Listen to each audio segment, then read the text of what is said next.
Pebbles Kannada. ನೀಲಿ ನರಿ. ಒಂದಾನೊಂದು ಕಾಲದಲ್ಲಿ ಒಂದು ಕಾಡಿನಲ್ಲಿ ಒಂದು ನರಿ ವಾಸಿಸುತ್ತಿತ್ತು. ಅದಕ್ಕೆ ಬಹಳ ಹಸಿವೆಯಾಯಿತು. ಅದು ಪಟ್ಟಣಕ್ಕೆ ಹೋಗಲು ನಿಶ್ಚಯಿಸಿತು. ಸ್ವಲ್ಪ ದೂರದಲ್ಲೇ ನಾಯಿಗಳ ಒಂದು ಗುಂಪು ಅದರತ್ತ ಓಡಿ ಬಂತು. ಅದು ಹೆದರಿ ಬಟ್ಟೆಗಳಿಗೆ ಬಣ್ಣ ಹಾಕುವವನ ಮನೆಗೆ ನುಗ್ಗಿತು ಮತ್ತು ನೀಲಿ ಬಣ್ಣ ತುಂಬಿದ ಬಕೆಟಿನ ಒಳಗೆ ಬಿದ್ದು ಬಿಟ್ಟಿತು. ಅದನ್ನು ಅಟ್ಟಿಸಿಕೊಂಡು ಬಂದ ನಾಯಿಗಳಿಗೆ ನರಿ ಸಿಕ್ಕಲಿಲ್ಲ. ನರಿ ಮೈಯೆಲ್ಲ ನೀಲಿ ಬಣ್ಣ ಮೆತ್ತಿಕೊಂಡು ಹೊರಬಂತು ಮತ್ತು ಕಾಡಿಗೆ ಹೋಯಿತು. ಕಾಡಿನ ಎಲ್ಲಾ ಪ್ರಾಣಿಗಳು ಈ ಹೊಸ ಪ್ರಾಣಿಯನ್ನು ನೋಡಿ ಹೆದರಿದವು. ನರಿಗೆ ಎಲ್ಲ ಪ್ರಾಣಿಗಳು ತನ್ನನ್ನು ನೋಡಿ ಹೆದರುತ್ತಿರುವುದು ತಿಳಿಯಿತು ಮತ್ತು ಅದರ ಲಾಭ ಪಡೆಯಲು ಪ್ರಾರಂಭಿಸಿತು. ಅದು ಎಲ್ಲ ಪ್ರಾಣಿಗಳನ್ನು ಕರೆಯಿತು ಮತ್ತು ಹೇಳಿತು, ಓ ಪ್ರಿಯ ಗೆಳೆಯರೇ, ನಿಮ್ಮೆಲ್ಲರನ್ನು ಕಾಪಾಡುವುದಕ್ಕಾಗಿ ನನ್ನನ್ನು ದೇವರು ಸ್ವರ್ಗದಿಂದ ಕಳಿಸಿದ್ದಾನೆ. ನಾನು ಈ ಕಾಡಿನ ರಾಜನಾಗುತ್ತೇನೆ. ಎಲ್ಲ ಪ್ರಾಣಿಗಳು ಬಹಳ ಸಂತೋಷಪಟ್ಟವು. ಪ್ರತಿದಿನ ಅವುಗಳೆಲ್ಲವೂ ಅದಕ್ಕೆ ಆಹಾರ ಒದಗಿಸುತ್ತಿದ್ದವು. ಒಂದು ದಿನ ರಾಜನರಿ ನರಿಗಳ ಒಂದು ತಂಡ ಕಾಡಿನಲ್ಲಿ ಕೂಗುತ್ತಿದ್ದುದನ್ನು ಕೇಳಿದ. ಅವನು ರಾಜ ಎನ್ನುವುದನ್ನು ಮರೆತು ಆ ಕೂಗಿಗೆ ಮಾರುತ್ತರ ಕೊಟ್ಟ. ಕೂಡಲೇ ಎಲ್ಲ ಪ್ರಾಣಿಗಳು ಕೋಪದಿಂದ ಅವನನ್ನು ಬೆನ್ನಟ್ಟಿದವು. ನೀಲಿ ನರಿ ತನ್ನ ರಾಜ್ಯವನ್ನೇ ಬಿಟ್ಟು ಓಡಿ ಹೋಗಬೇಕಾಯಿತು.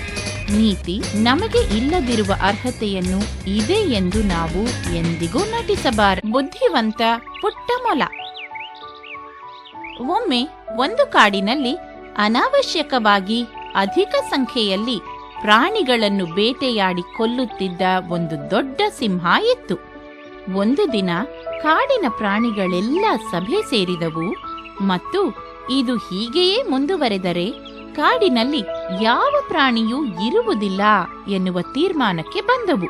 ಆದುದರಿಂದ ಅವು ಮರುದಿನ ಸಿಂಹವನ್ನು ಭೇಟಿ ಮಾಡಿ ಇದರ ಬಗ್ಗೆ ಕೇಳೋಣವೆಂದು ನಿರ್ಧರಿಸಿದವು. ಮರುದಿನ ಎಲ್ಲಾ ಪ್ರಾಣಿಗಳು ಸಿಂಹವನ್ನು ಭೇಟಿ ಮಾಡಿದವು ಮತ್ತು ಹೇಳಿದವು, ಮಹಾಪ್ರಭು, ದಯವಿಟ್ಟು ನಮ್ಮನ್ನು ಬೇಟೆಯಾಡಬೇಡಿ. ನಾವು ಪ್ರತಿದಿನ ನಿಮ್ಮ ಆಹಾರಕ್ಕಾಗಿ ಒಂದು ಪ್ರಾಣಿಯನ್ನು ಕಳುಹಿಸುತ್ತೇವೆ. ಮೊದಲೇ ನಿರ್ಧರಿಸಿದಂತೆ ಪ್ರತಿದಿನ ಒಂದು ಪ್ರಾಣಿಯನ್ನು ಸಿಂಹಕ್ಕೆ ಆಹಾರವಾಗಿ ಕಳುಹಿಸಲು ಪ್ರಾರಂಭಿಸಿದವು. ಒಂದು ದಿನ ಒಂದು ಪುಟ್ಟ ಜಾಣ ಮೊಲದ ಸರದಿ ಬಂತು. ಈ ಕ್ರೂರ ಸಿಂಹದ ಕಾಟವನ್ನು ತಪ್ಪಿಸಲು ಅದು ಒಂದು ಉಪಾಯ ಯೋಚಿಸಿತು. ಅದು ಸಿಂಹದ ಬಳಿಗೆ ಹೋಯಿತು ಮತ್ತು ಹೀಗೆ ಹೇಳಿತು, ಓ ಮಹಾಪ್ರಭು, ಈ ದಿನ ನಿಮ್ಮ ಆಹಾರಕ್ಕಾಗಿ ನಮ್ಮ ಪೈಕಿ 6 ಮಂದಿಯನ್ನು ಕಳಿಸಿದ್ದರು. ಆದರೆ ದಾರಿಯಲ್ಲಿ ಮತ್ತೊಂದು ಸಿಂಹ ನಮ್ಮಲ್ಲಿ 5 ಜನರನ್ನು ಕೊಂದು ಬಿಟ್ಟಿತು. ಏನು? ಇನ್ನೊಂದು ಸಿಂಹವೇ? ಅವನು ಎಲ್ಲಿದ್ದಾನೆ? ನನಗೆ ತೋರಿಸು. ಅವನು ಎಲ್ಲಿದ್ದಾನೆ? ನನಗೆ ತೋರಿಸು. ಮೊಲ ಸಿಂಹವನ್ನು ಪಕ್ಕದಲ್ಲಿದ್ದ ಒಂದು ಬಾವಿಯ ಬಳಿ ಕರೆದುಕೊಂಡು ಹೋಯಿತು ಮತ್ತು ಅದನ್ನು ಬಾವಿಯಲ್ಲಿ ಇಣುಕಿ ಅಲ್ಲಿ ನೋಡಿ ಎಂದಿತು. ಸಿಂಹ ತನ್ನ ಪ್ರತಿಬಿಂಬವನ್ನು ನೋಡಿ ಹೀಗೆ ಹೇಳಿತು, ನೀನು ಯಾರು? ಈ ಕಾಡಿಗೆ ನನ್ನನ್ನು ಬಿಟ್ಟು ಬೇರೆ ರಾಜನಿರುವುದನ್ನು ನಾನು ಸಹಿಸುವುದಿಲ್ಲ. ನಿನ್ನನ್ನು ಈಗಲೇ ಕೊಲ್ಲುತ್ತೇನೆ.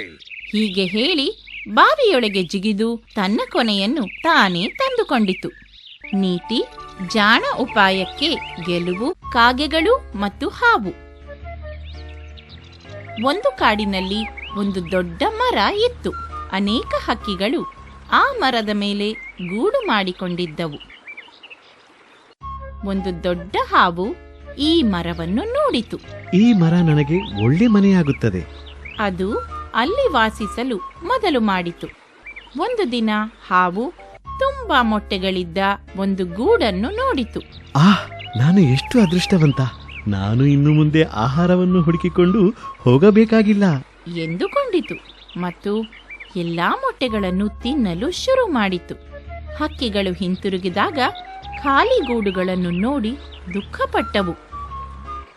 ಕಾಗೆಗಳ ಒಂದು ಜೋಡಿ ಈ ಹಾವನ್ನು ನಾಶ ಮಾಡುವ ಒಂದು ಉಪಾಯ ಯೋಚಿಸಿದವು. ಅವು ಆ ದೇಶದ ರಾಣಿ ಸ್ನಾನ ಮಾಡುವ ಕೊಳಕ್ಕೆ ಹೋದವು. ಅವಳು ಕೊಳದ ದಡದಲ್ಲಿ ಇಟ್ಟಿದ್ದ ಒಂದು ಸರವನ್ನು ತೆಗೆದುಕೊಂಡವು.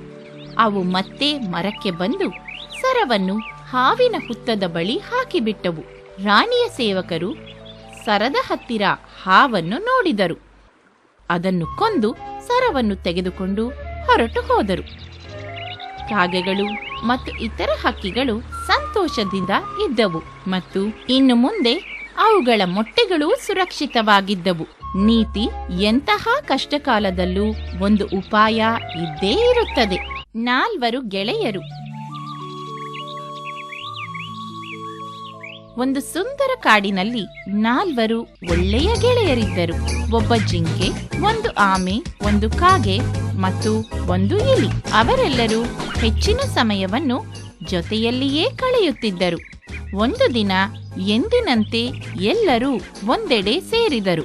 ಆದರೆ ಜಿಂಕೆ ಬರಲಿಲ್ಲ. ಇದು ಇತರ ಸ್ನೇಹಿತರಿಗೆ ಚಿಂತೆಯ ಕಾರಣವಾಯಿತು.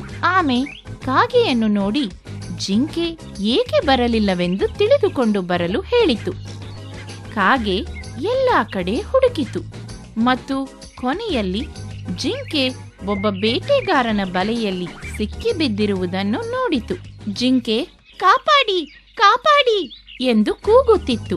ಅದು ಕೂಡಲೇ ಇತರ ಸ್ನೇಹಿತರ ಬಳಿ ಹೋಗಿ ವಿಷಯವನ್ನು ತಿಳಿಸಿತು. ಕಾಗೆ ಇಲಿಯನ್ನು ತನ್ನ ಬೆನ್ನ ಮೇಲೆ ಕೂರಿಸಿಕೊಂಡಿತು ಮತ್ತು ಜಿಂಕೆಯ ಬಳಿ ಹಾರಿತು ಮತ್ತು ಆಮೆ ಅವುಗಳನ್ನು ಹಿಂಬಾಲಿಸಿತು.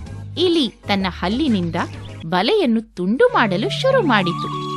ಶೀಘ್ರದಲ್ಲೇ ಜಿಂಕೆ ಸ್ವತಂತ್ರವಾಯಿತು. ಕಾಗೆ ಮರದ ಮೇಲೆ ಹಾರಿತು. ಇಲಿ ಮರದ ಬುಡದಲ್ಲಿ ಮರೆಯಾಯಿತು.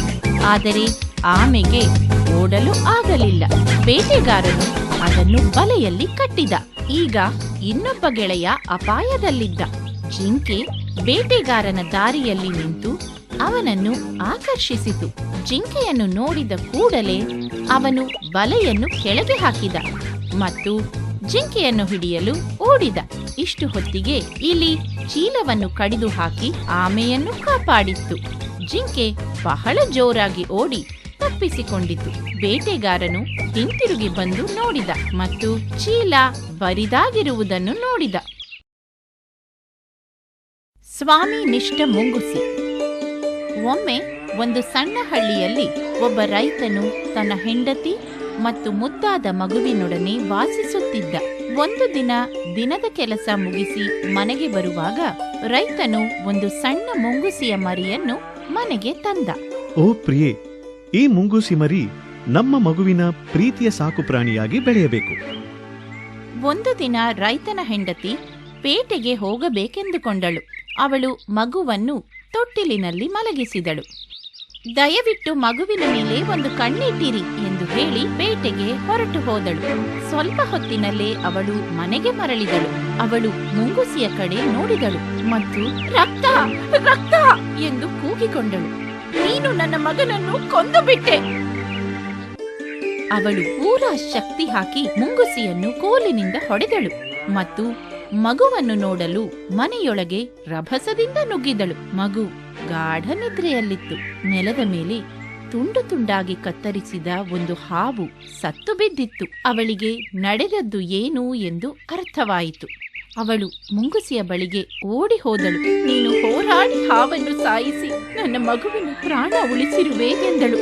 ಆದರೆ ಅವಳು ಹೇಳಿದುದು ಮುಂಗುಸಿಗೆ ಕೇಳಿಸಲೇ ಇಲ್ಲ. ಅವಳು ಸತ್ತ ಮುಂಗುಸಿಯ ಮುಂದೆ ಅಳುತ್ತಾ ಕುಳಿತಳು. ಕೋತಿ ಮತ್ತು ಮೊಸಳೆ. ಒಂದಾನೊಂದು ಕಾಲದಲ್ಲಿ ಒಂದು ನದಿಯ ದಡದಲ್ಲಿದ್ದ ಒಂದು ಮಾವಿನ ಮರದ ಮೇಲೆ ಒಂದು ಕೋತಿ ವಾಸಿಸುತ್ತಿತ್ತು. ಒಂದು ದಿನ ಒಂದು ಮೊಸಳೆ ನೀರಿನಿಂದ ಹೊರಬಂದು ಅದಕ್ಕೆ ಬಹಳ ಹಸಿವೆಯಾಗಿದ್ದರಿಂದ ಕೆಲವು ಹಣ್ಣುಗಳನ್ನು ಕಿತ್ತು ಕೆಳಗೆ ಹಾಕಲು ಹೇಳಿತು. ಮೊಸಳೆ ಆನಂದದಿಂದ ಹಣ್ಣನ್ನು ತಿಂದಿತು ಮತ್ತು ಅದರ ಹೆಂಡತಿಗೆ ಹಣ್ಣಿನ ರುಚಿಯ ಬಗ್ಗೆ ಹೇಳಿತು. ಮೊಸಳೆಯ ಹೆಂಡತಿ ಆಸೆ ಬುರುಕಳಾಗಿತ್ತು.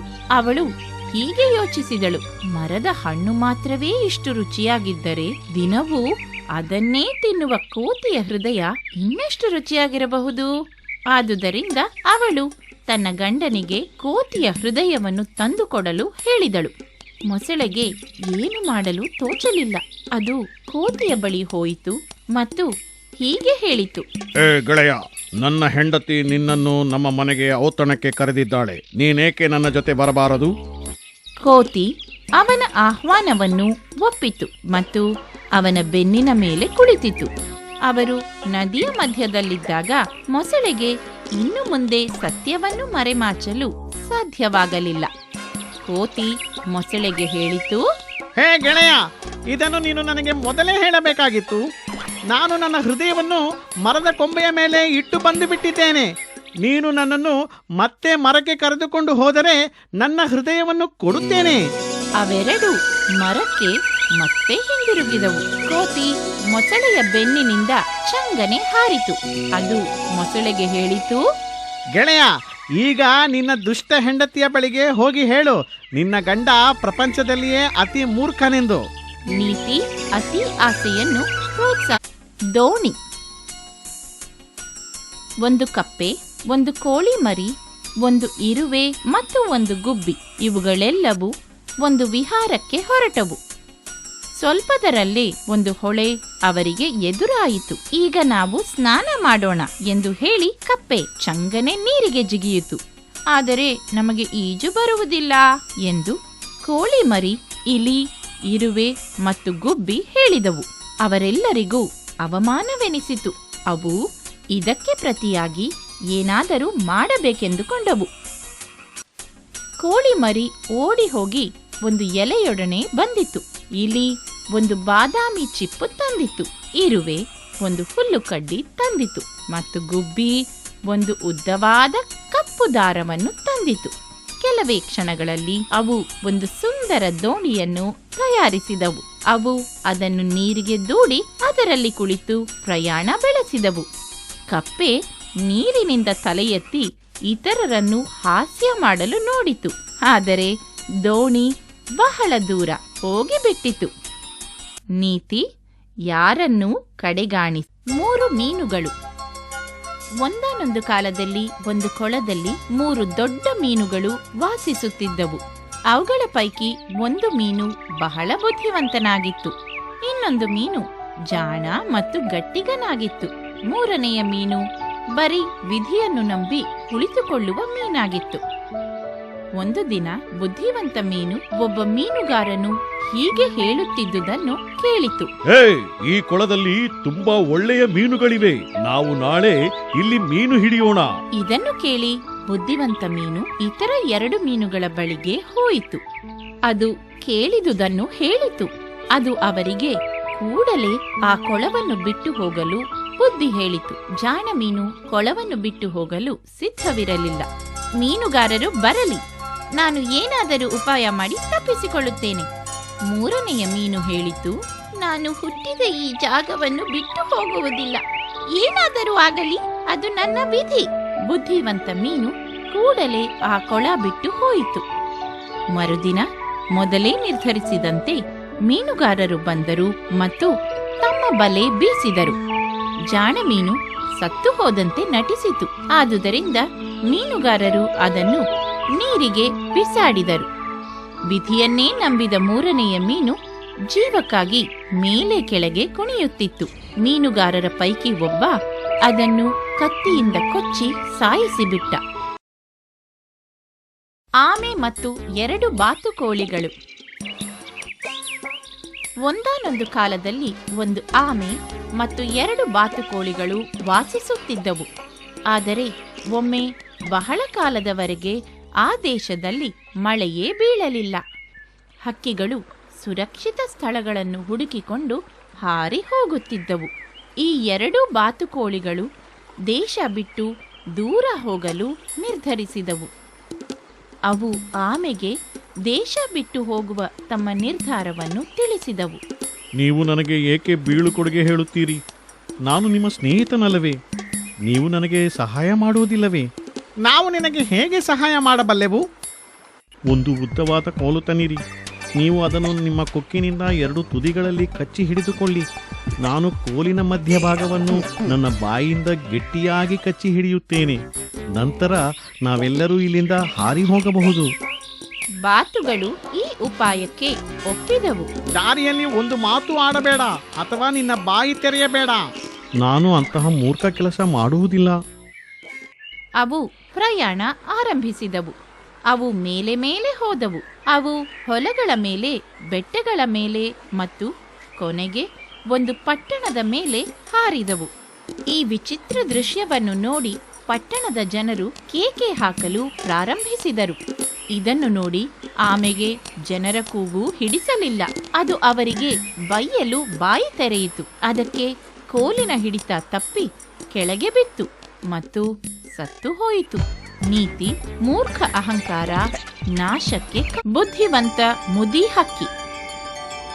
ದಟ್ಟವಾದ ಕಾಡಿನಲ್ಲಿ ಒಂದು ಅತ್ಯಂತ ಎತ್ತರವಾದ ಮರ ಇತ್ತು. ಒಂದು ಪಾರಿವಾಳಗಳ ಹಿಂಡು ಆ ಮರದ ಮೇಲೆ ಮನೆ ಮಾಡಿಕೊಂಡಿದ್ದವು. ಆ ಪಾರಿವಾಳಗಳ ಪೈಕಿ ಒಂದು ಬುದ್ಧಿವಂತ ಮುದಿ ಹಕ್ಕಿಯಾಗಿತ್ತು. ಅದು ಇತರ ಹಕ್ಕಿಗಳಿಗೆ ಹೇಳಿತು, ಪ್ರಿಯ ಗೆಳೆಯರೇ, ಮರದ ಬುಡದಲ್ಲಿ ಒಂದು ಸಣ್ಣ ಬಳ್ಳಿ ಬೆಳೆಯುತ್ತಿರುವುದನ್ನು ನೀವು ನೋಡಿದಿರಾ? ನಾವು ಅದನ್ನು ಕಿತ್ತು ಹಾಕೋಣ, ಇಲ್ಲದಿದ್ದರೆ ಅದು ನಮಗೆ ಅಪಾಯಕಾರಿಯಾಗಬಹುದು. ಅದನ್ನು ಹಿಡಿದು ಯಾರು ಬೇಕಾದರೂ ಸುಲಭವಾಗಿ ಮರ ಹತ್ತಿ ಬಿಡಬಹುದು. ಎಲ್ಲಾ ಹಕ್ಕಿಗಳು ಇದಕ್ಕೆ ಒಪ್ಪಲಿಲ್ಲ.